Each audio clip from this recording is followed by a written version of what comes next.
All right. Hi. Welcome to the How Was Your Weekend podcast brought to you by High Noon Hard Seltzer. No, we don't have any sponsors yet. Maybe one day, though. It's Wednesday night. I wanted to get this out for Thursday, and I was too lazy to put out a call.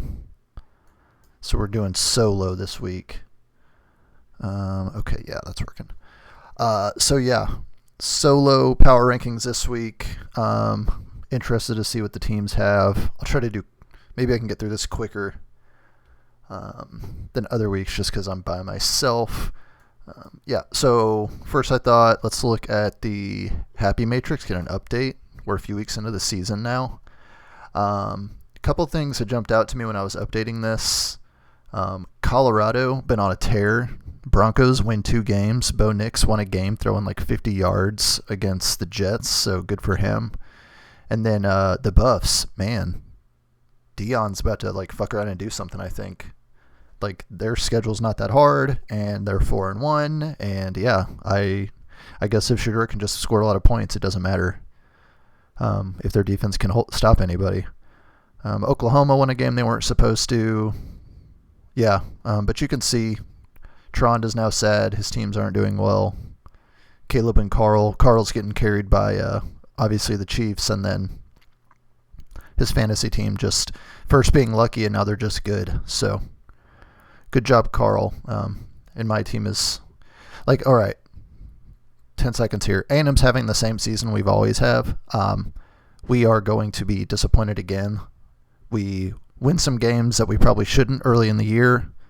We lost our opener this year. Sometimes we win, sometimes we lose. And then week 4, we always barely scratch by Arkansas. Like I've seen this season 10 years in a row. So we're 4-1, but we're absolutely going to win like 7 or 8 games. But hey, it's cool while it lasts. So anyway, yeah, Happy Matrix update. Colorado bounced back. Big for Caleb. Hopefully it gets better for Trond, and Tulsa just isn't winning anything. So I know that's just breaking Matt's heart. Update. Now on to fantasy power rankings. Rankings from last week here. I just copied down the rankings. I'm going to, again, drag these around as I go through the teams. I did update, again, the cumulative wins over here, so we can kind of see some of those updated. And there's the snapshot of scores based on that. So good job, Carl, down here, putting up a big number. We really just did a pretty good job this week. I feel like compared to last week, scores are relatively low, it feels like. Like there was about as many people over 100, but there's a lot of like 105, 108, 103. And this week I feel like we just did work. 130, 160, 118, 111, 135, 123, and then there was Trond in his epically bad week. Overall pretty decent week for the league though. A lot of offense. Let's get into it. I'm going to drag this stuff around, and then we'll come out with a week 4 power ranking. I'm going to start on the bottom here in sleeper. Interesting, everybody on the left side of my scoreboard won. So I don't know what that means, but it seems like it could mean something. Zoom in here again. So we'll just go with Carlo and Scotty. So these were a 1-2 matchup, I think. Yeah, based on last week's power rankings. So, this was our Georgia-Bama game, I guess. But it wasn't quite as close. Carlo just continues to be good. Lamar just like might fuck around and win another Heisman back-to-back. Or Heisman. MVP. He already got the Heisman. He might win another MVP. He's just continuing to like run for touchdowns, and that Ravens offense is just nasty. Even with Saquon having a down week by his standards this season, still putting up 135. Kittle is one of the only decent tight ends this year, and then Jordan Addison coming back already doing a good job. Whenever you're like benching multiple starting running backs, Josh Jacobs and Cam Akers. Granted, they didn't get a lot of points, but just having these guys, having multiple starting running backs on your bench also just shows how deep Andrew's team is.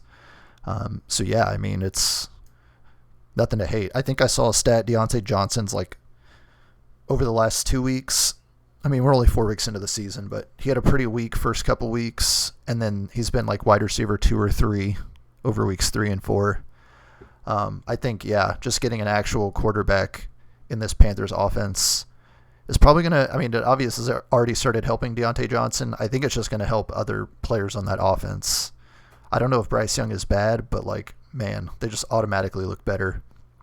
So yeah, not much else to say about that. Andrew just like doing work. Yeah, I mean, it's everyone on his starting lineup is doing well. He's got the depth. Like, this is a complete team, obviously. And then for Scotty, so still a really solid score, 110 with Kyler really not doing much this week. So still like, you know, can't complain too much. The A-chain thing is a little bit scary, just with Tua out. It's kind of like the opposite of what I was just talking about with the Panthers, and getting a new quarterback has revitalized them. The Dolphins like are collapsing without Tua. They got to get, I don't know if Huntley is the guy, but they've got to get somebody in there because they have too many players ready to make a run, and they're just not having it. Justin Jefferson continues to, it's just like unfair. I think he's now quarterback proof. Xavier Worthy, good job to him. Ken Walker and Kyle Pitts. I was actually thinking about these two guys this week because of the trade that Scotty made with K-Man for Charbonnet and Pitts. Basically, Scotty traded away a starting wide receiver who was/is hurt, I guess, Devontae Smith, but he basically got his own handcuff, which he did run Charbonnet last week. But he knew the whole time as soon as Ken Walker was back, he's going to get the start, and like, of course he should. But now you basically just like are holding on to Charbonnet on your bench. And the other trade piece was Kyle Pitts, who is continuing to suck. So you kind of just traded away a starting receiver on a good offense for a handcuff running back that really is only going to have value if the starter gets hurt, although I guess that's some security, and a tight end that is just like a lotto ticket. I don't know. I kind of like the trade for K-Man minus the whole, Devontae Smith getting a concussion or whatever he has, but not a horrible trade. I mean, he did get some, he'll have that security there, and maybe Pitts can still do something, but it looks less and less likely every week. And Scotty might actually end up getting better too, because Carson Steele was doo-doo for the Chiefs, so he has Kareem Hunt sitting on his bench. And then I saw some headlines today, actually, that the Patriots are kicking around benching Ramondre Stevenson because he's had a fumble in each of the first 4 games of the year, even though he's been a pretty decent runner. But if they do bench him, Antonio Gibson gets all that volume. So he might also have 2 starting running backs sitting on his bench. So yeah, I mean, this is a 1-2 matchup, and I feel like they delivered. So yeah, unfortunate to face a high score like that for Scotty. He's now down to 2-2, but still one of the top teams easily. All he needed was like a decent week out of Kyler, and somebody on this team did not go off, and he could have easily have taken this one. So yeah, really not even any like downsides to point out for those 2 teams. Next, we'll go to Travis and Chris here. Yeah, I mean, Travis's team is still kind of what we thought they would be. Just scrolling through, trying to jog some memories about what I watched. A.J. Brown's still out, unfortunately, but I think he's getting closer to coming back. Chase Brown, yeah, like I think we had talked about, he's kind of take over that backfield. He's more effective than Zach Moss, so another starting running back potentially on a bench here. These wide receivers are still scoring points, which is what we kind of raved about coming out of the draft, but it's really not being spread around the way we thought it was.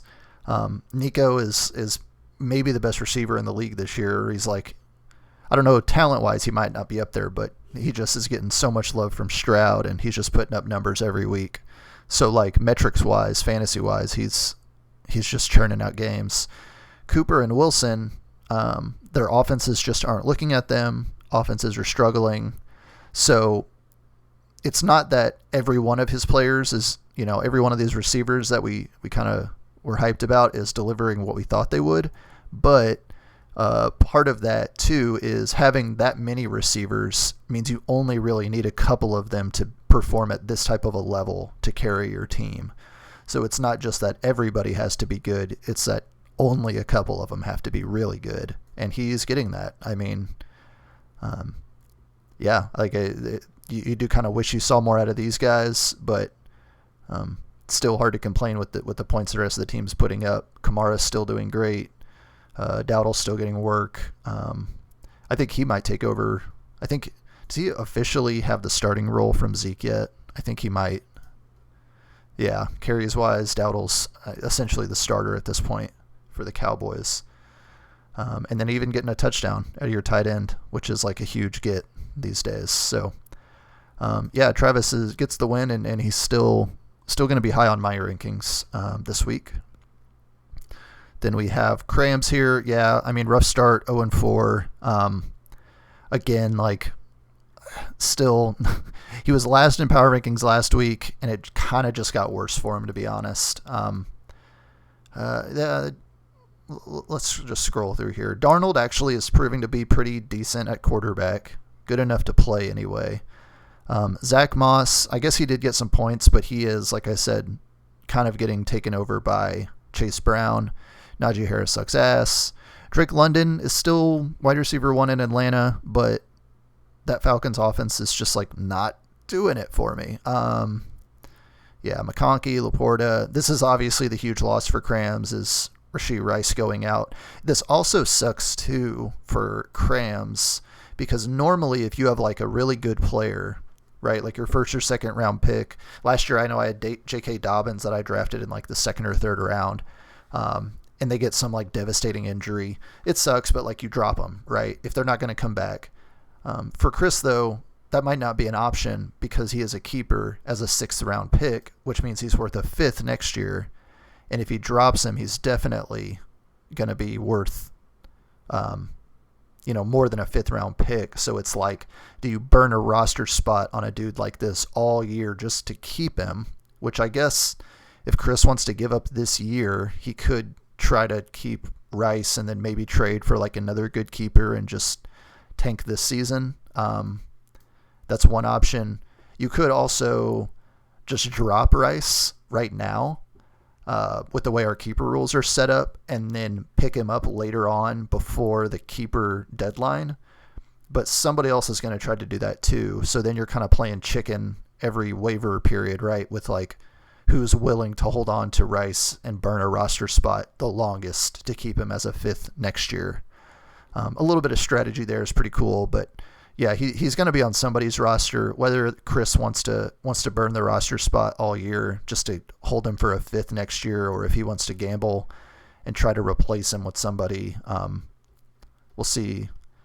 And I did see this. Mahomes said something about he might come back. I don't think this is going to be fantasy relevant.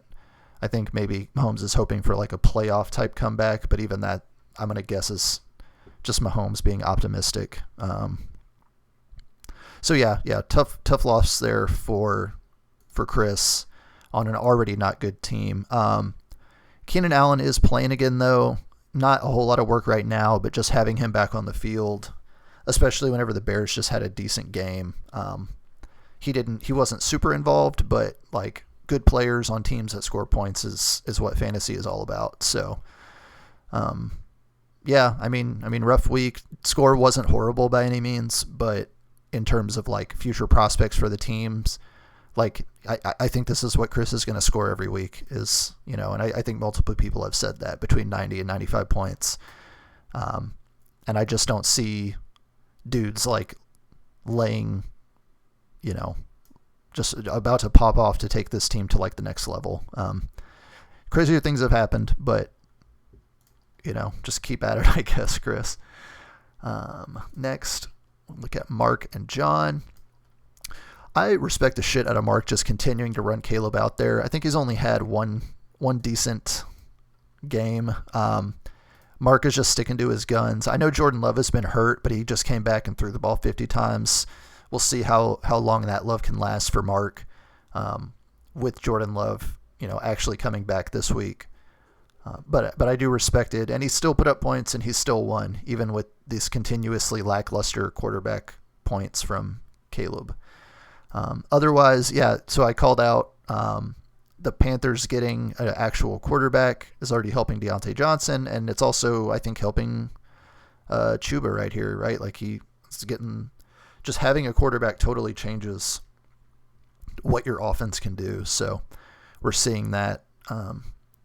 Yeah, Dobbins still fine. Olave, Moore, Goddard, Tyreek. This is still rough. This is going to hold down Mark's team in the power rankings in general, unless the Dolphins can figure out how to turn Tyreek back into Tyreek. Yeah, I mean, you're effectively like, you're not losing your first round pick, but it's close, right? So that's rough. We do still have Mixon, who's going to come back and be a big contributor.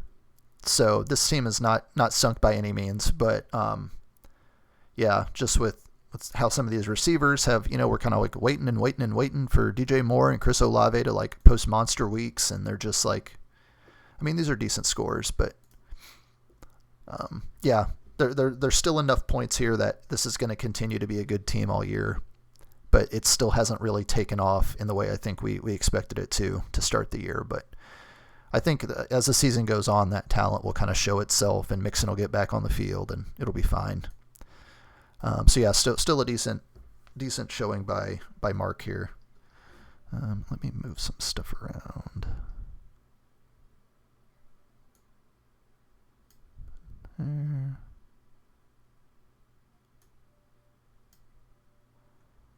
Okay. And then we'll look at John here. Yeah. What was he last week? He was our 9th in our power rankings last week. Yeah. And he puts up an 85 this week. Yeah, I mean, it's still nothing really jumping out to me here. This is kind of what I'm expecting from this team. Nothing really. I mean, you have Cooper Kupp laying there, and then Trey McBride, who's been pretty decent as a tight end. I think he's been, well, only I guess the one game, but, and a concussion. I didn't even know about this one. So that's kind of a blow if he's not going to be able to go. Yeah, that would suck. But yeah, Kupp's still sidelined. And the rest of these guys, I mean, this is kind of what we expected. Etienne might have been a little low, but Pickens is like number one receiver in a so-so offense. Marvin Harrison, 12 points. Like, these might be a little bit depressed, these scores, but about what I would expect, to be honest. So yeah, I mean, keep at it, John. I don't know, maybe things will turn around, but still not a lot of movement, I guess, in terms of expectations for me. So probably going to be around the same score. The little dogs. So Carl's been very lucky the first couple weeks of the season, and now it's just turning into a good team and doing some of the things that he wanted it to do. Jaden Daniels might actually be this good. Maybe it's not a fluke. We'll see if this carries into the second half of the season. But I mean, 3 games over 25, 3 out of his first 4 NFL games ever. That's incredible. James Conner, Mr. Consistent. Bucky Irving's taking over this backfield. You're welcome for the tip on that one, Carl. Because Rachaad White is just not good. I'll even say Rachaad White has never been that good. He just had a good opportunity on a good offense. But he scored really well last year. But I don't know. I just watch him and it just doesn't jump out to me. Really, the things that are going to help Carl elevate here, like these are really nice to have, don't get me wrong, and like a solid quarterback. But really, it's CD finally.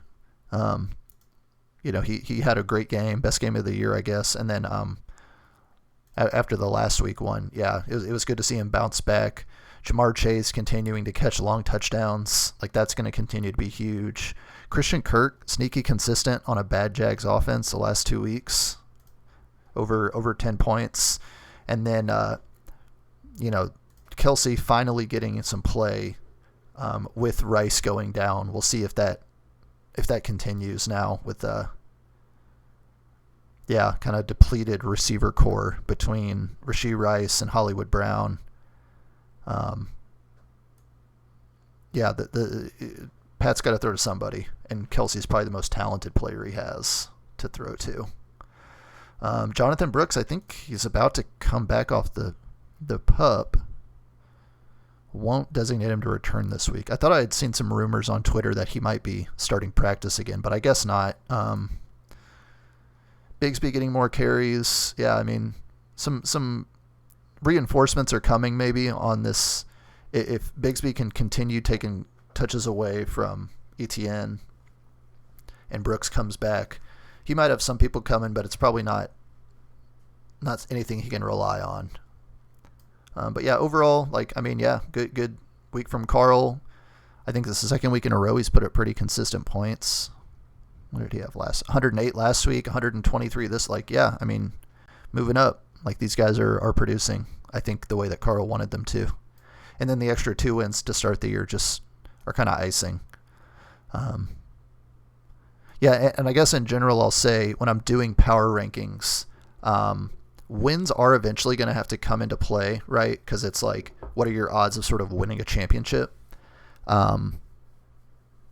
And at some point, your actual wins, regardless of like your actual talent of your team, are going to have to factor in. The fact that Carl is 4-0, I still think 4 games is too early to call a team like officially overly lucky or overly unlucky. I'll probably wait till like week 6 or week 8, kind of like the halfway mark, to start boosting teams in the power rankings just because they got lucky, or vice versa. But I still think that's too early, or I think right now is too early. But the fact that Carl is 4-0 and his team has started taking off, I think kind of just like double boosts him up the scale, I guess. So he's not going to make he's not jumping to the top, but he's going to start working his way up the board if he can keep winning games and keep posting these high scores. You can't keep the dude down. So a good step this week. On the flip side, Caleb monster week last week, and then this week came back down to earth a little bit, and honestly, still a decent score, but there are some cracks showing in this team, in my opinion. So obviously Breece Hall, maybe one of the worst games of his career. I'm not super overly worried about this, although I kind of wish I was more worried, because I own Braylon Allen, who I think is maybe a starter on a third of the teams in the league, but he just happens to be behind Breece Hall. Breece Hall still is going to own this backfield. It's just a down. This one is probably more worrying. Ramondre, he's getting less efficient as the year goes on, and he is fumbling the ball. He has a fumble in every game. They're talking about sitting him. So, the last 2 weeks, this is not good signs for Ramondre. This is how good Jaden Daniels is that Terry McLaurin's an actual option at wide receiver again. He hasn't been more than he's been a decent wide receiver too, but I feel like if he can keep producing at this level, posting touchdowns and 100-yard games, he's going to be an actual borderline wide receiver 1 threat if Jaden Daniels keeps hitting 90% of his passes. Everyone else is good. Kyren, Jordan Mason, they just keep getting fed like bell cows, keeping this team propped up pretty well. Wow, I didn't even know Debo was back, and he had a decent. That was ballsy to sit Debo. I respect it. But can't really knock too much about Caleb here. Still a decent score, but we'll see what happens with these running backs, I guess, or these two guys anyway. Kyron and Jordan Mason are going to be fine. I think Jordan Mason is also now officially like, we didn't quite know if he had a permanent job or if he was just like waiting for McCaffrey to come back. But I think the last reports I saw were like McCaffrey has tendonitis in both of his Achilles or something. I don't know. He might pull like a Gronk type move and come back win/if the Niners make the playoffs. But I just don't know how long that's going to be, especially if Jordan Mason's like playing very serviceably well. I just don't feel like the 49ers would rush back McCaffrey and, you know, risk somebody that costs so much. So I think Jordan Mason got locked in as like a rest of the season RB1. I just have very little faith in McCaffrey coming back before, even if he comes back in the NFL regular season. Really, you got to think the fantasy regular season is only 14 weeks, right? Because it's 15, 16, 17 is playoffs. Like, yeah, you want good players then, but if you don't make the playoffs, it doesn't matter. And so really, you know, we're 4 out of 14 weeks into the season. We're over a quarter of the way there. We don't have another 6 weeks to wait for, like, even if C-Mac does come back for Trond, it's like too little too late, right? So yeah, anyway, still good score from Caleb. He had a monster week last week, and even with like what I would call like a slightly down week maybe, outside of Jordan Mason, still almost 110. Like, yeah, still a great team here. A couple more.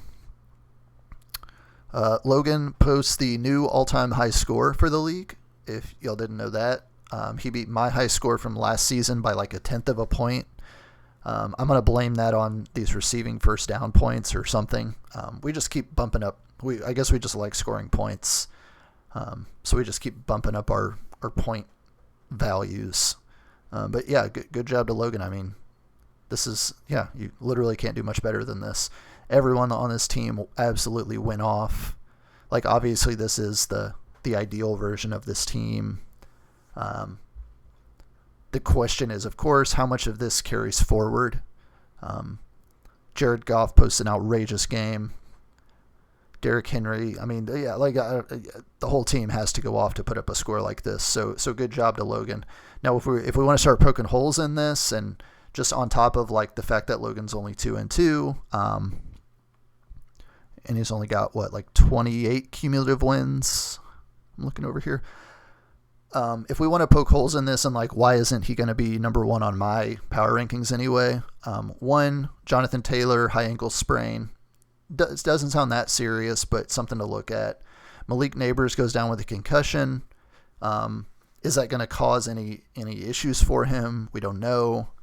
Are they going to continue throwing him the ball 15 times and he's going to set the NFL record for targets in his very first season? That would be outrageous. Michael Pittman finally does what Logan probably drafted him to do. The very first week that Anthony Richardson is not the quarterback of the Colts. So Michael Pittman is confirmed still good. He just needs somebody who can actually throw the ball, and not just a mile to Alec Pierce. He needs an actual quarterback, and he gets that in Joe Flacco, and immediately Pittman puts up points. Jonathan Taylor gets points, and the Colts knock off the 3-0 Pittsburgh Steelers. Like, that was literally all they needed to be a competitive team, was just Anthony Richardson was obviously holding them back. He wasn't rushing as much as he needed to, and he's not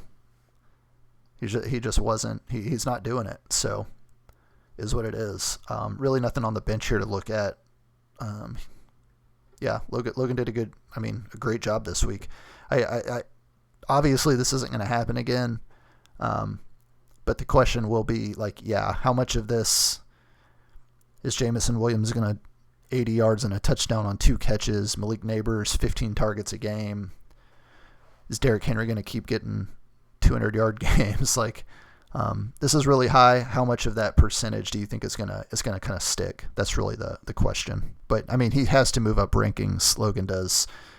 when you post an all-time high score. So definitely going to see a little movement there. On the flip side, K-Man moving down the rankings. I'm sure like you're going to live and die by Josh Allen. When he scores 40, you're going to win. When he scores 9, you're going to lose.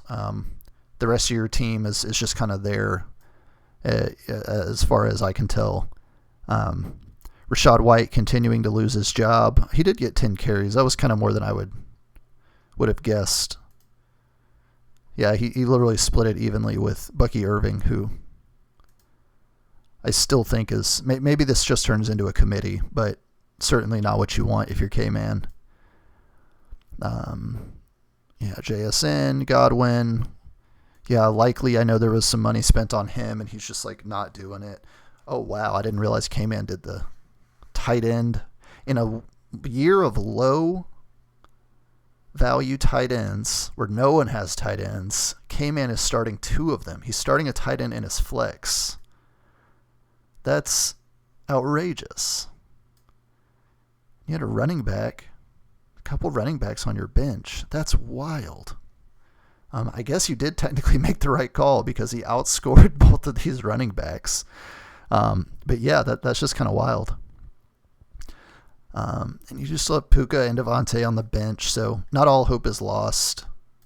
But yeah, I mean, Josh Allen just has to score 25 or 30 a game, I feel like, to make this team super competitive. And that's just, when it doesn't happen, it's going to not happen, right? So, yeah, probably going to slide a little bit with that kind of a score.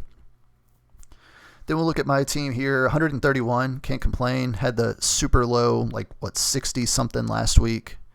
But then Stroud finally, it took 4 weeks, but he finally, I guess he had a decent week 1, but this is what I need from him every week. I need 302 touchdowns. That's what he needs to do for me to get the value that I need out of him to make this team competitive. He did get better. I mean, obviously last year he was a rookie, but he got better as the season went on. We'll see if that same sort of trend continues. I'm riding die with CJ. So pretty pleased with 26. Montgomery's a beast. Bijan, God, he got dinged up too. I don't know. I'm not impressed with the first round pick. Brian Thomas, Mike Evans bounced back. Braylon Allen was more productive than Breece Hall. We'll see. I think he's earning a spot on that team, like in terms of touches. But we'll see how much of a bell cow they want to keep Breece Hall going as. Whenever Braylon Allen's maybe the best rookie running back so far from what we've seen. But yeah. And then I got, big help out of San Francisco. This was a very tactical move. I saw who they were playing and picked him up a couple weeks ago, I think. But yeah, obviously I think it was Fred Warner had a pick 6 on Jacoby Brissett, and they just dominated New England. So big defense score there. And then sitting on my bench, I had the perfect lineup because none of these dudes did literally anything. Devontae Adams is going to be sitting. He already didn't practice today, I saw, and then he's probably going to be sitting if they're looking to trade him. They're not going to run him onto the practice field for sure, and likely not out onto the game field because they want to preserve any health that he has for trade bait. So it's going to suck for him to sit on the bench, obviously. I want him on the field because he's my second-round pick for fantasy purposes. But I'm kind of holding out hope that if he does get traded to the Saints or even the Jets or even the Chiefs, which I think are 3 of I think even the Cowboys had some betting odds. If it means that he has to sit out a week or two for a better situation the rest of the year. I mean, he didn't play this week and I scored 130. So it's not like I'm relying on him to score all my points, but obviously I want him out on the field. So yeah, we'll see how that shakes out, I guess. Mark Andrews is going to be relegated to the bench till further notice. And then Mostert almost came back this week. He might be back for week 5. I'm really, really, really hoping because I need him to be. I already have bye week starting. But again, the Miami offense thing is just going to be like, who even knows if he's going to do anything for me. So 130, but I will say I don't know if my team's going to move a lot. I think I was 7th last week, and I feel like there were a couple guys that really popped off score-wise that are going to essentially like jump me, or not jump me, I guess. I'll kind of show the rankings that I'm looking at here in a second. But there's just too much talent at the top of our power rankings for me to feel like I can justifiably like move my team up really at all. So we'll take a look at that here after we shit on Tron's team. 46, unbelievable. That's literally unbelievable with how many points we give out. Carson Steele is gonna start fucking like Steel Construction Company or something like that because he's not gonna have a fucking job next week. He's fumbling the ball and getting outperformed by a bunch of nobodies, and he's not good. And I don't know. Maybe they'll give him another shot, but LOL, spent like $100 on this dude. He ain't gonna do shit. Down week by James Cook and really the whole Buffalo offense, I guess. Really, I mean, everything just kind of shit out. If I do have to throw out one sort of positive that I can see from this team, it's Brock Bowers and Jacoby Myers. Obviously not too great in a loss or in a win against the Browns, just not a lot of scoring. But if Devontae Adams gets traded, I think obviously that boosts their value, is that they're just going to absorb a lot of that volume. So maybe one bright spot there. And then Christian Watson gets hurt, DeAndre Swift. This looks good if you're Trond. 25. I mean, obviously it's disappointing that he was on the bench. And even if he would have played him, he wouldn't have hit 80 points. So it's not, this isn't going to flip your season. But really, I think this is going to be more of the outlier. Like, we've had 4 weeks, and this is the first week he's done anything. And I don't think this is the norm going forward. So now Tron's going to have to start him next week. But, I don't know if I'm expecting him to go back down to 5 points, but I'm not expecting another 25-point week, right? We'll see how the Bears run that offense. I think Roschon's going to continue to get carries. And that's assuming that offense even runs well, right? There is between Swift and maybe a couple of these receivers, again, not the end of the world, but just as soon as we thought Tron was moving up after a couple, because he had, I think, 100 points the last 2 weeks. And then this week he just does Tron shit again. And what was he week 1? He was also 59. So a 59 and a 46.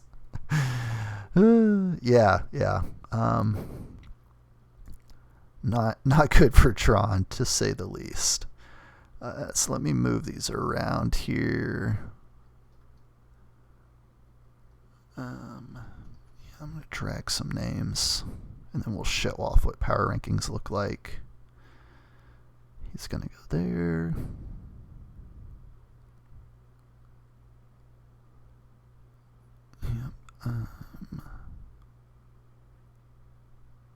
Yep. Okay.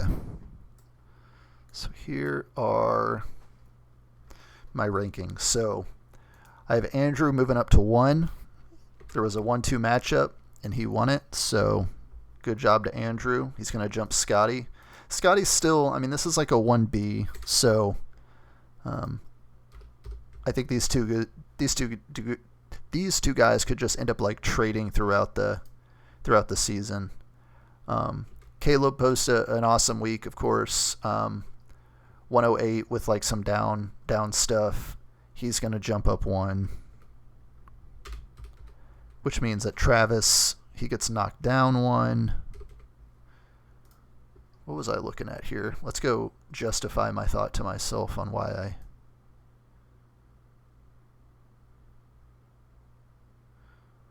Yeah, maybe Travis still deserves this spot. This is kind of a coin flip too.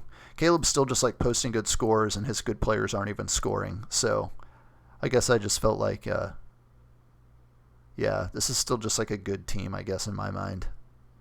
I can't drop them, but I could easily flip these two guys, I guess, now that I'm looking at it. Uh, what was Travis last week? Yeah, I mean, these top four guys are, to me right now, in a tier of their own. Yeah, so good job to them. Logan is going to move up. He's only going to move up from 5 to 6. I guess I could justify moving him a little bit higher, and he has to move up just because of the score that he posted. But again, if he was to play Travis this week, who would I take?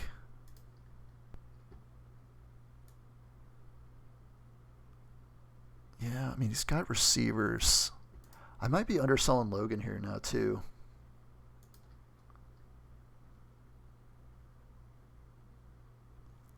Yeah, it's kind of a toss-up. I don't know. It depends on, again, just how much of these points do we think are consistent, right? Like, we know Jonathan Taylor and Derrick Henry are going to be bell cows. Malik Neighbors is going to get targets. But it's like, is Jamison Williams going to catch, a bunch of touchdowns? Is Jared Goff going to score like this? This seems much shakier. Like, there's less talent here, but they're producing, right? And now that Jordan Love is back and Joe Flacco is in Indianapolis, like, basically if Anthony Richardson comes back and they play him, Pittman takes a hit, right? So yeah, I feel like maybe Travis has the more talented team, in my opinion, just like top to bottom, but Logan's team is producing. So what did he have last week? 107 last week. So yeah, I mean, he's outscored Travis the last 2 weeks. Maybe we got to lump Logan in here too. Yeah, you know what? I'm just gonna call it on the fly right now. Calling an audible.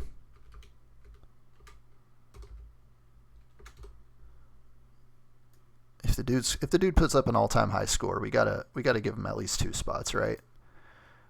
Then we're gonna drop Mark again from 5 to 6. Again, his team is not like collapsing by any means, but they're also just not doing what they need to do.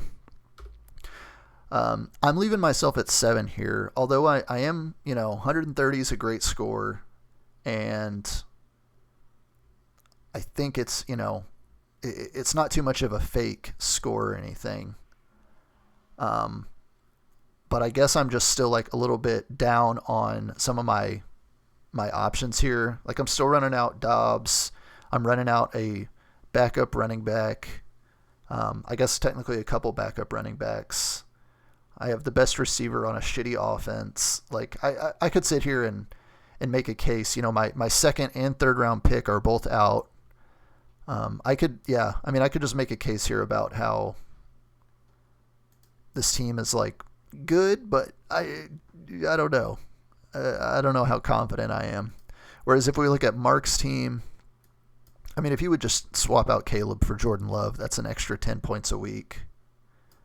And yeah, I guess I'm just enamored by the names of the receivers here that I'm seeing, that I just like.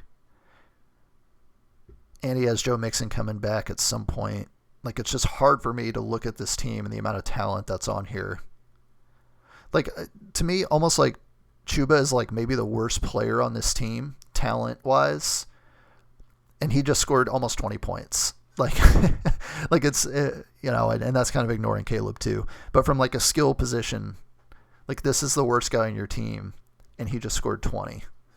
So it's hard for me to, even though I am outscoring Mark, I'm still gonna, maybe it's just self-loathing. I'm gonna give him the nod over me this week.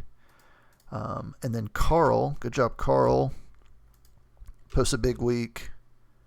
You get to move up a couple spots, which means that K-Man gets knocked down from 8 to 9. John, you were at, yeah, you're I think I said you're staying about the same, but with Carl's big jump this week with his big score. Your team didn't really get worse. It's just Carl's team is improving. Congrats, Krams. You didn't do anything, and you get to move up a spot because Trond did so bad that he, after only 1 week of not being in last place, he's going to score 46 points and push you up a spot too. And then Tron just has to eat shit at the bottom of the board. So there it is. There's week 4 power rankings. Yeah, good luck. I think this is first week of buys, so things could get even more interesting. But that's it for week 4. GG's.